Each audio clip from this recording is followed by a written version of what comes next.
প্রিয় শিক্ষার্থীবৃন্দ, আসসালামু আলাইকুম। আমি আজ সাধারণ গণিতের 10 অধ্যায়ের 19 নম্বর অঙ্কটি এখানে সমাধান করার চেষ্টা করব। তোমরা একটু মনোযোগ সহকারে দেখবা। তার আগে দেখে নিই অঙ্কটিতে কী বলা আছে। একটি নদীর এক তীরে কোনো স্থানে দাঁড়িয়ে একজন লোক দেখলো যে ঠিক সোজাসুজি অপর তীরে অবস্থিত 150 মিটার লম্বা একটি গাছের শীর্ষের উন্নতি কোণ 30 ডিগ্রি। লোকটি একটি নৌকা যোগে গাছটিকে লক্ষ্য করে যাত্রা শুরু করলো, কিন্তু পানির স্রোতের কারণে লোকটি গাছ থেকে 10 মিটার দূরে পৌঁছালো। এটি একটি সৃজনশীল অঙ্ক। আমি এতক্ষণ যেটা পড়লাম এটি হচ্ছে উদ্দীপক। এখন ক নম্বরে কি বলেছে আমরা একটু দেখি। উপরোক্ত বর্ণনাটি চিত্রের মাধ্যমে দেখাও। খতে বলেছে নদীর বিস্তার নির্ণয় করো। গতে বলেছে লোকটির যাত্রা স্থান থেকে অবতরণের স্থানের দূরত্ব নির্ণয় করো। তো এখন আমরা এটি বইয়ের 19 নম্বর অঙ্ক।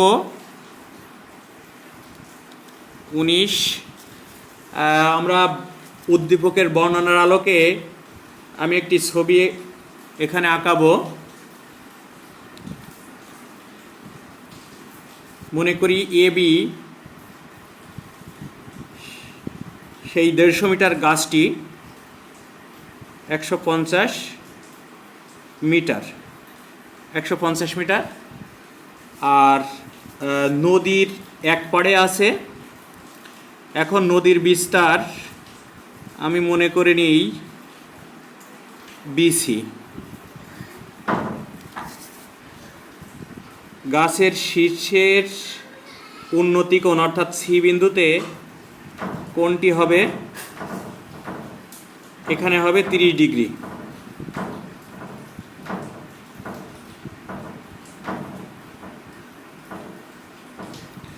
একটি সমকোণী ত্রিভুজ হলো। এটা হচ্ছে নদী আর এখানে লোকটি দাঁড়িয়ে আছে। এখান থেকে এই গাছের গোড়ার দিকে সে যাওয়ার চেষ্টা করবে, কিন্তু নদীতে স্রোত আছে। আমরা মনে করি নদীতে স্রোত বইতেছে।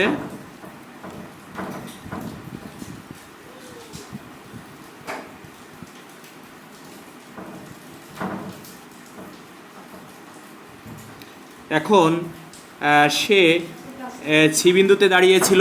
এখান থেকে গাছের গোড়া বি বিন্দুতে যাওয়ার চেষ্টা করবে, কিন্তু নদীর স্রোতের কারণে সে বি বিন্দু থেকে 10 মিটার দূরে যে সে অবস্থান করবে। অর্থাৎ আমরা মনে করি এটা 10 মিটার। এখানে সে ডি বিন্দুতে অবস্থান করবে। তাহলে কোথার থেকে যাবে? সি বিন্দুর থেকে সে যাত্রা শুরু করবে। কিসে করে যাচ্ছে? নৌকায় করে যাচ্ছে।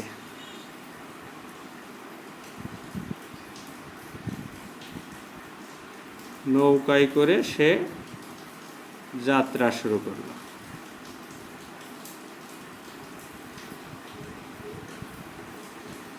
যাই হোক, এখন আমি করব কি, আমার খতে কিন্তু বলেছে নদীর বিস্তার বের করার কথা। অর্থাৎ এখান থেকে এই পর্যন্ত বিস্তার মানে চওড়া, সেটাকে আমরা এক্স মিটার ধরে নিই।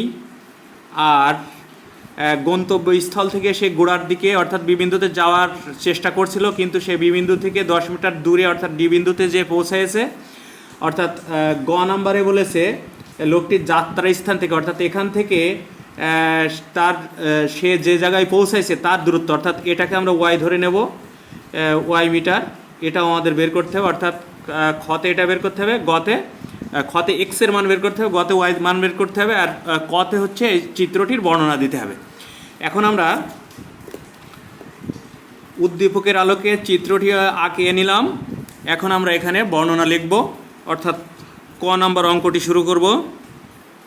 ক প্রথমে লিখব দেওয়া আছে, কি কি দেওয়া আছে আর কি কি আমরা ধরে নিয়েছি সেগুলো এখানে লিখতে হবে।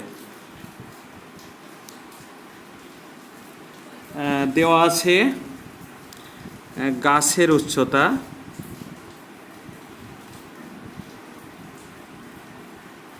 উচ্চতা সমান সমান 150 মিটার অর্থাৎ 150 মিটার। আর কি দেওয়া আছে? আর দেওয়া আছে একটি কোণ, কোণটি হচ্ছে ACB সমান সমান 30 ডিগ্রি। আর দেওয়া আছে কি? দেওয়া আছে BD সমান সমান 10 মিটার। আর আমরা ধরে নিয়েছি, অর্থাৎ ধরি নদীর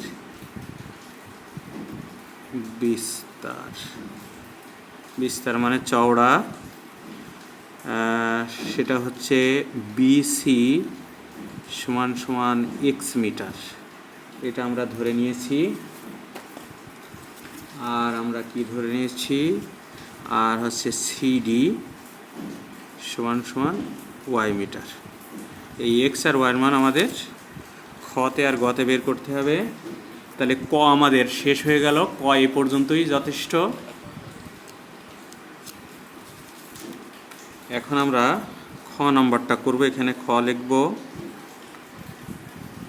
খ নাম্বার আমাদের করতে হবে কি? আমাদের নদীর বিস্তার অর্থাৎ BRC সেটা X, সেটার মান বের করতে হবে। তো এটা একটা ABC একটি সমকোণী ত্রিভুজ। এটি একটি সমকোণী ত্রিভুজ, এটা সমকোণ চিহ্ন। এবং ABC সমকোণী ত্রিভুজের কোণ আছে 30 ডিগ্রি C বিন্দুতে, অর্থাৎ BC বরাবর, সেটি হচ্ছে ভূমি। তাহলে এটি যদি ভূমি হয়, এটি হবে লম্ব আর এটি হবে অতিভুজ। এখন আমাদের X এর মান যখন বের করতে হবে, তখন এইটার সাথে এটার সম্পর্ক, অর্থাৎ ভূমির সাথে লম্বের সম্পর্ক হলে আমরা লিখতে পারি। তার আগে আমাদের লিখতে হবে ত্রিভুজ ABC সমকোণী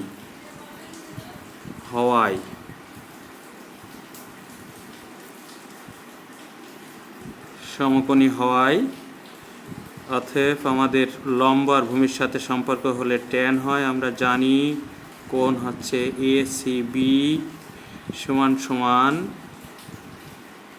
AB নিচে হচ্ছে BC, বা ট্যান 30 ডিগ্রি মান বসাই দেব কোণের সমান সমান 150, AB এর মান নিচেই হচ্ছে BC সমান সমান X।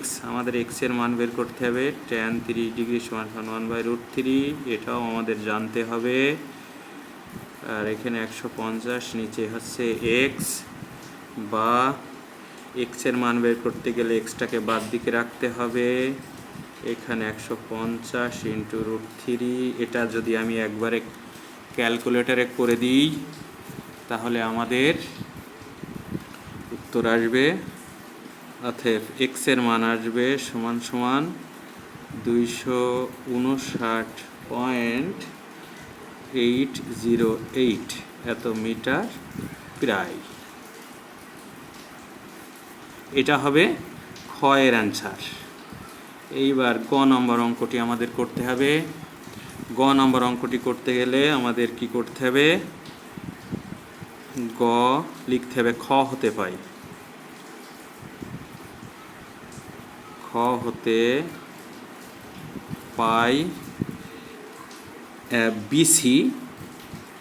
BC সমান সমান X সমান সমান আমাদের ওই মানটি এখানে লাগবে, তাই লিখে নেব।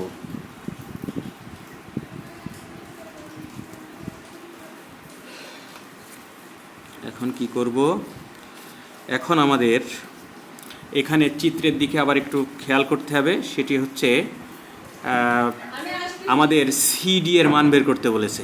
CD এর মান যখন বের করতে বলেছে, তখন BCD এটিও কিন্তু একটি সমকোণী ত্রিভুজ, অর্থাৎ সমকোণটা এই জায়গায় আছে। এটিও একটি সমকোণী ত্রিভুজ। এই ত্রিভুজের এটাকে আমরা ভূমি ধরতে পারি, এটা লম্ব, এটা অতিভুজ। তাহলে যদি কোনো সমকোণী ত্রিভুজের কোণ দেয়া না থাকে, সেক্ষেত্রে আমরা বাহু পিথাগোরাসের সমকোণী ত্রিভুজের ক্ষেত্রে পিথাগোরাসের উপপাদ্যর সাহায্যে আমরা এই অঙ্কটি করব।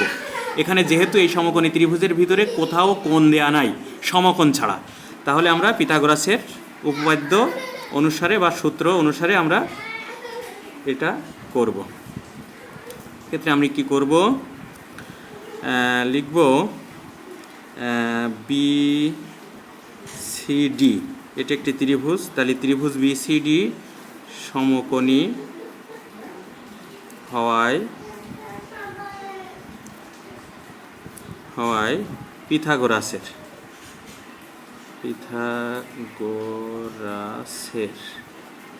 সূত্রানুসারে পাই।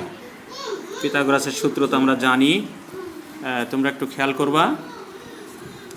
সেটা হচ্ছে এখানে হবে হচ্ছে সিডি, এটা অতিভুজ অর্থাৎ সিডি স্কোয়ার ইজিক্যাল টু লম্বকে আমি বিসি ধরলাম, তাহলে বিসি স্কোয়ার প্লাস ভূমি আমি ধরলাম বিডি, তাহলে বিডি স্কোয়ার। এবার এখানে মান বসাই দিয়ে ক্যালকুলেশন করলে আমাদের অঙ্কটা হয়ে যাবে।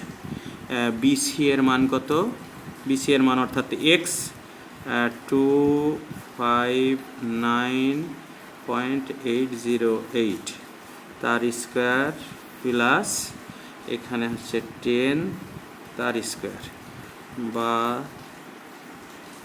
সিডি